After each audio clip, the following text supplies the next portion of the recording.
जगह पर देखियो एतेक अखन ठंडक महसूस भ रहा हन नहीं अंकल जी।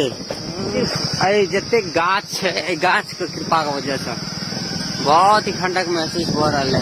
एसी जना चिल्ड करे छे ना वो बराबर का अखन ठंडक महसूस हो रहा है गाछी से गुजर रहा है।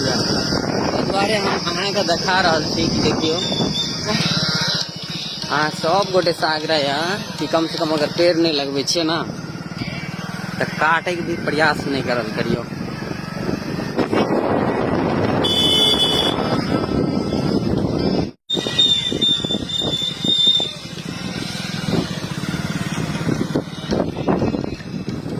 डकहर सुकून बहुत ज्यादा है नहीं अंकल जी। कम सुविधा है जे है प्योर है।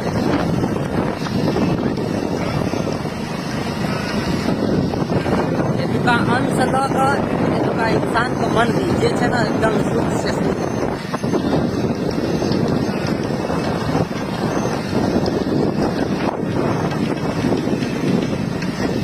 भगवान सब है नाम एक भाव कतई नहीं पता।